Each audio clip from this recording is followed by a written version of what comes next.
फल भोजन लीला।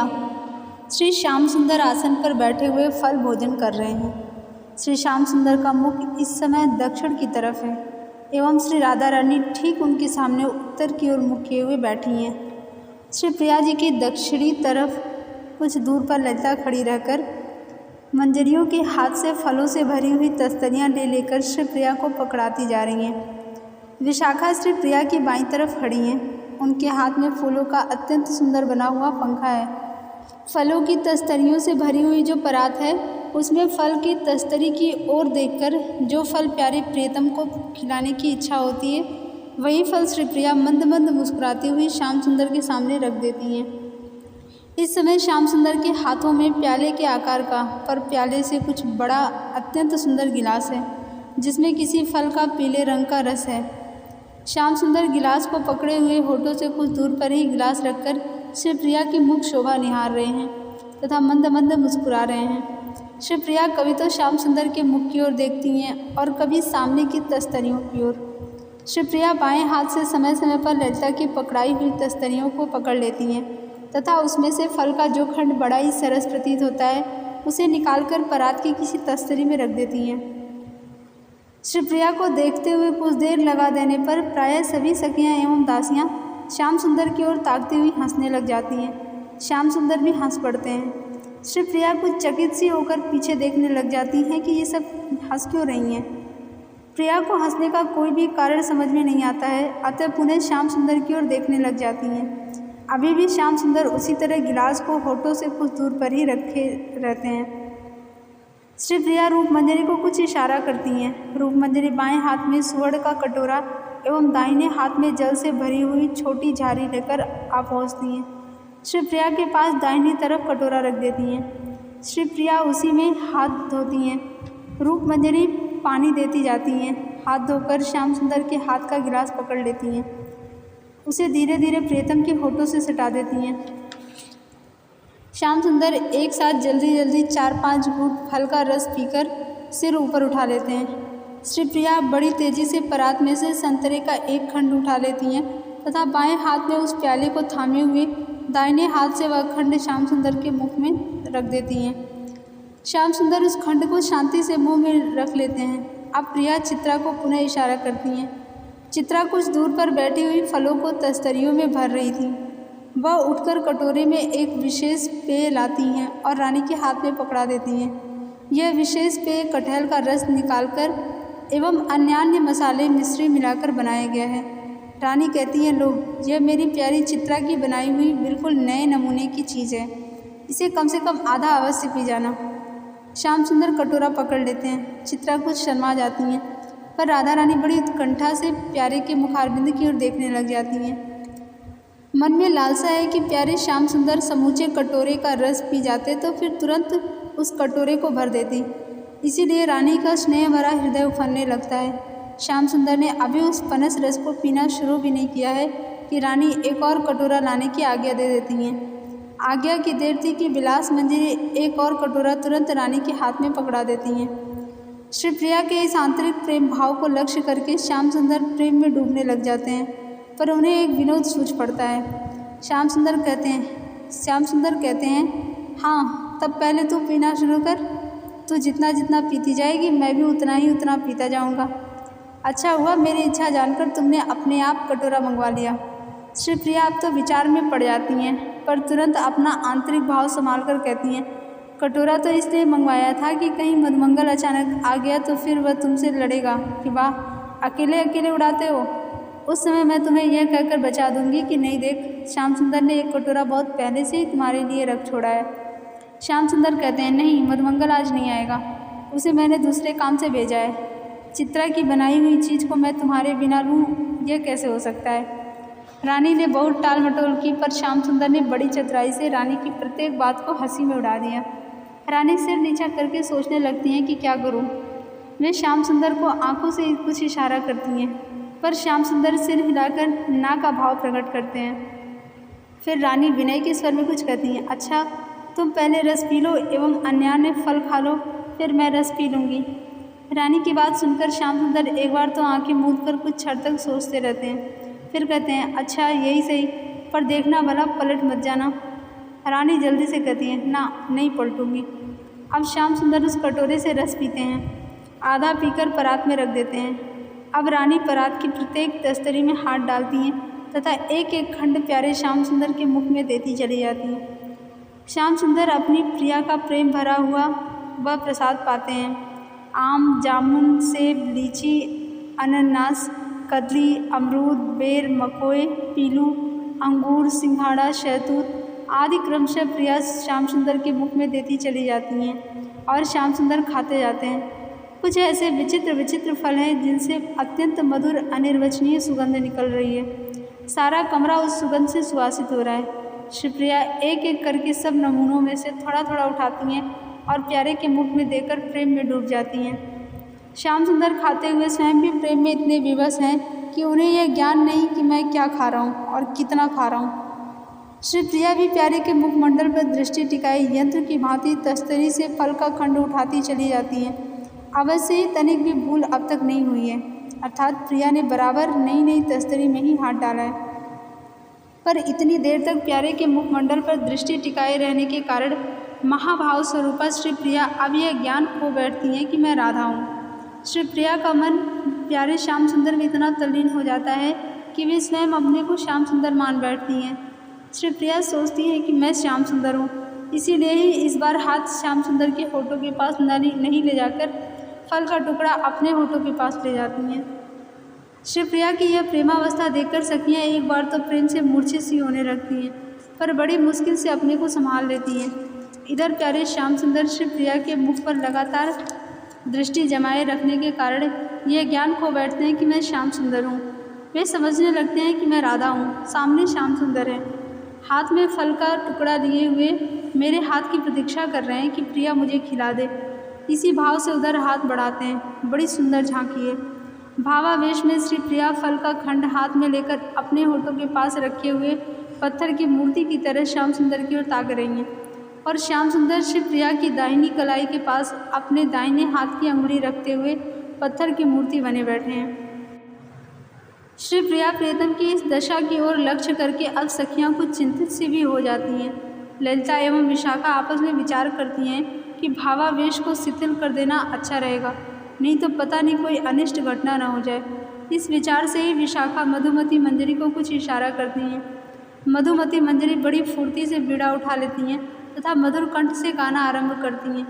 रीझ रीझ रहसी रहसी हंसी हंसी उठे, सांसें भरे आंसू भरी कहत दई दई, चौकी चौकी चकी चकी औचकी उचकी देव, छगी छगी बकी बकी पूरन बई बई, दोउन को रूप गुण दो बरनत फिरे, घर न थिरात रीति नेह की नई नई, मोहि मोहि मोहन को मन भयो राधा में, राधा मन मोहि मोहि मोहन मई मई। संगीत प्रारंभ होने पर उसकी मधुर स्वर लहरी निकुंज में गूंजने लग जाती है। मधुमती मंजरी का कंठ आज असीम रूप से मधुर हो गया है। दो कड़ी गाते ही श्री प्रिया प्रीतम की पुतनियाँ जो बिल्कुल स्थिर दिख रही थी, वे एक दो बार ऊपर नीचे घूम जाती हैं तथा पलक गिरकर आंखें बंद हो जाती हैं। उसी भावावेश में संगीत के अनुरूप भाव से श्री प्रिया प्रीतम अब अभिभावित होने लगते हैं। श्री प्रिया देख रही हैं, मैं किसी ग्वालिन के घर पर छाक का बायना देने गई हूँ। ग्वालिन श्याम सुंदर के पीताम्बर की तरह ओढ़नी को लपेटे हुए है। उसे देखकर मैं बिल्कुल श्याम सुंदर के ध्यान में तल्लीन होकर हंस रही हूँ, बड़बड़ा रही हूँ, कभी छाती पीटकर रोने लग जाती हूँ। बावले की तरह दौड़कर अपने हाथ के छाक का बर्तन तो मैं पटक देती हूँ तथा उसके घर का एक मटका उठाकर ले भागती हूँ। ग्वालिन मेरी दशा देखकर मुझे दुलरा रही है और पूछ रही है कि बहन तुझे क्या हो गया है? तू तो बिल्कुल बावली सी दिख रही है। मैं उसे जवाब दे रही हूँ कि ओह क्या ही रूप है बहन, तू बता सकेगी श्याम सुंदर इतने सुंदर क्यों हैं? उन्हें इतना मधुर बोलना किसने सिखाया? बता दे बहन। मेरी बात सुनकर ग्वालिन मेरा हाथ पकड़कर कह रही है कि चल मैं तुझे घर पहुँचाऊँ, तू होश में नहीं है। इतना कहकर वह ग्वालिन मेरा हाथ पकड़े हुए चल रही है, पर मेरे शरीर का आकार बिल्कुल बदल गया है। मैं बिल्कुल श्याम सुंदर की सी दिख रही हूँ। साड़ी के बदले मेरे ऊपर पीताम्बर है, चूड़ा के बदले मेरे मोर मुकुट है। मैं गोरी से बिल्कुल सांवली बन गई हूँ। इधर श्याम सुंदर संगीत के भाव से आविष्ट होकर यह अनुभव कर रहे हैं, गाय चराने के लिए मैं वन में जा रहा हूँ। गोष्ठ के बाहर निकलते ही मेरी प्रिया मुझे मिल गई हैं। प्रिया अंचल में फूल बीन बीन कर रख रही हैं। सिर से अंचल खिसक कर पीठ पर आ गया है। नागिन की सी बेड़ी पीछे नाच रही है। मैंने ताली बजाकर प्रिया को इशारा किया है। इशारा करते ही प्रिया ने मेरी ओर तिरछी चितवन से देखा है। देखते ही मेरा हृदय बिंद सा गया है। मैं जोर से कह रहा हूँ, आ। तुरंत मेरी प्रिया झाड़ी में छिप जाती है। मेरी आंखें भर आई हैं। मैं कलेजा थाम कर वहीं बैठ गया हूँ। मधुमंगल, सुबल, अंश, स्तोक आदि सखा घबराए हुए से पूछ रहे हैं, क्यों भैया कानू, क्या हुआ? ऐसा हमने तुम्हें कभी नहीं देखा। मैं उनसे कह रहा हूँ कि अंश, तुमने कभी करोड़ों चंद्रमाओं को एक साथ उदय होते देखा है? अंश उत्तर देता है कि नहीं। मैं कह रहा हूँ कि अच्छा देख, करोड़ ही नहीं, असंख्य चंद्रबिंबों में जो शोभा है वह भी फीकी पड़ जाए, ऐसी शोभा मैंने अभी अभी उस झाड़ी के पास देखी है। अंश आश्चर्य में भरा हुआ पूछता है कि किसकी शोभा? मैं कह रहा हूँ कि रा रा रा रा। मैं चाहता हूँ कि प्रिया का नाम उच्चारण करूँ, पर बोली बंद सी हो गई है। इसी समय मेरी प्रिया की मधुर कंठ ध्वनि हमें सुन पड़ती है। मेरा हृदय नाचने लगता है। मैं चाहता हूँ कि ठीक से बोलकर सखाओं को समझाऊँ, पर कुछ का कुछ बोल जाता हूँ। मैं पागल की तरह रटने लग जाता हूँ कि मृग मन करत शिकार, मृग मन करत शिकार। मेरे शरीर का आकार बदल गया है। मैं बिल्कुल प्रिया के आकार का हो गया हूँ।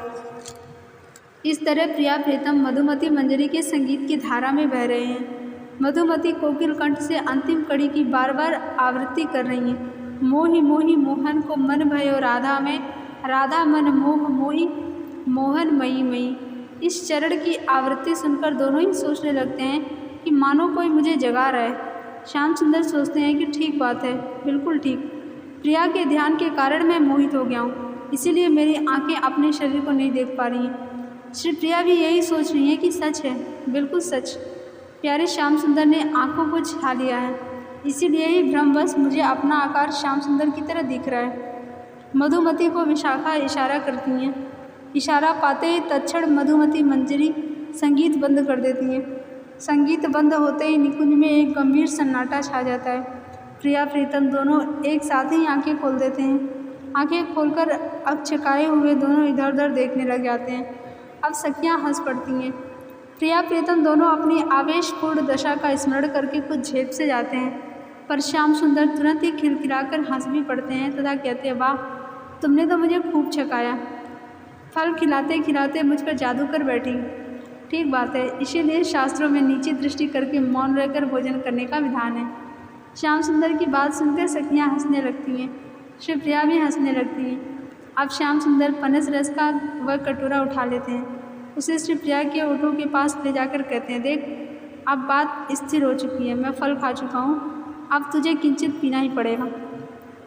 श्री प्रिया शर्माई हुई दृष्टि से प्रीतम की ओर ताकती हुई एक घूंट रस पी लेती हैं तथा धीरे से कहती हैं, मैं पीछे पी लूँगी, मान जाओ। श्याम सुंदर का मुख प्रसन्नता से भर जाता है। वे मधुर कंठ से बहुत धीरे से प्रिया के मुख के पास झुककर कहते हैं, अस्तु। श्री प्रिया फिर जोर से हंसने लग जाती हैं। कटोरा परात में रखकर उठ पड़ते हैं। श्री प्रिया भी उठ पड़ती हैं। वहाँ से उठकर पूर्व की ओर 4-5 कदम चलकर एक चौकी पर बैठ जाते हैं, जो सुंदर ढंग से सजाई हुई रखी है। रूप मंजरी झाड़ी लेकर आ जाती हैं। रति मंजरी के हाथ में चौड़े मुंह का सुंदर गमला है, उसमें रानी प्यारे श्याम सुंदर के हाथ बुलाती हैं, फिर कुल्ले कराकर अपने अंचल से मुंह पोंछती हैं, हाथ पोंछती हैं। श्याम सुंदर प्रेम में भरे रहकर रानी जैसे जैसे करती जा रही हैं वैसे वैसे करने दे रहे हैं। हाथ पोंछकर रानी में एक गंभीर उल्लास हिलोरे मारने लगता है। वे प्यारे श्याम सुंदर का हाथ पकड़कर उत्तरी दिशा वाले दरवाजे की ओर चल पड़ती हैं। वहाँ से रत्न महल के उत्तरी कमरे में आती हैं, फिर उत्तरी निकुंज में, फिर उसे भी पार कर उत्तर की तरफ सुंदर रविश छोटी सड़क पर चलने लगती हैं। सड़क के किनारे दोनों ओर बेला फूल के सुंदर वृक्ष लगे हैं, जिनमें बड़े बड़े बेले के फूल खिल रहे हैं। बेले की क्यारी की एक कतार के बाद दूसरी कतार मेहंदी की है, जिसमें बड़ी सुंदर मंजरियाँ एवं पुष्प लग रहे हैं। उसी सड़क से चलती हुई ललिता कुंज के उत्तर पश्चिम कोने वाले रत्न महल में जा पहुंचती हैं। इस महल का भी आकार तो वैसा ही है, पर लता गुल्मों की सजावट, कमरों की सजावट और भी मनोहर दिख रही है।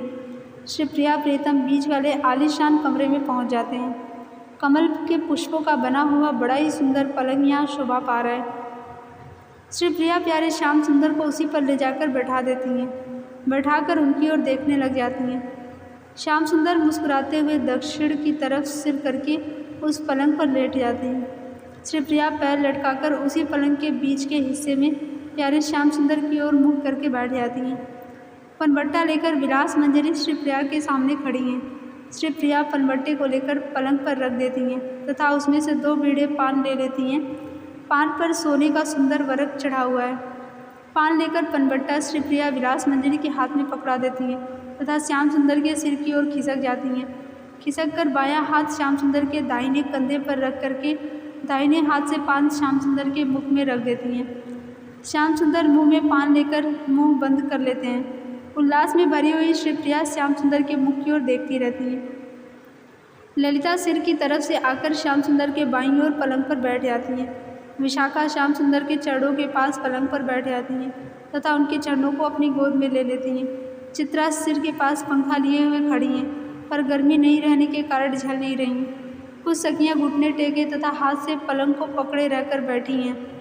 कुछ मंजरियाँ खड़ी हैं। श्याम सुंदर अपना पीताम्बर पैर से लेकर ग्रीवा तक तान लेते हैं। इससे श्याम सुंदर का शरीर ढक जाता है, केवल मुखारबिंद दिखता है। सामने उत्तर की तरफ की दीवार पर एक अत्यंत सुंदर चित्र है। उस पर श्याम सुंदर की दृष्टि जाती है।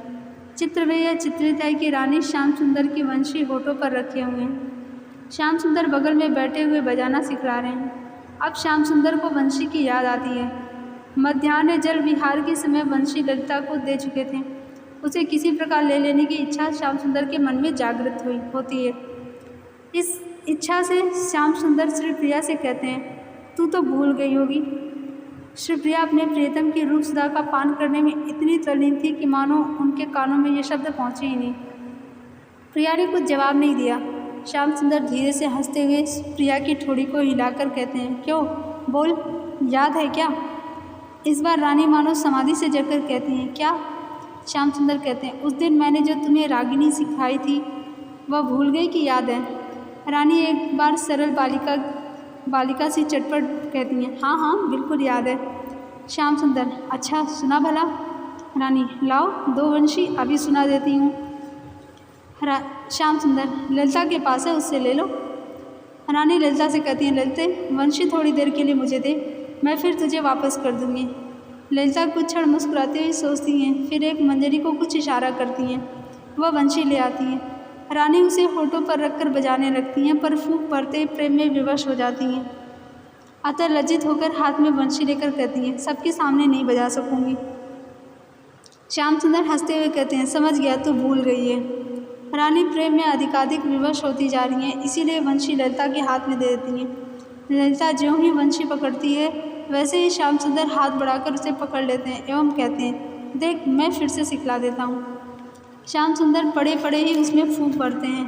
फूंक भरते ही इतनी मोहक स्वर लहरी निकलती है कि प्रेम में बेसुध होकर ललिता सामने की ओर एवं राधा रानी पीछे की ओर झुक जाती हैं।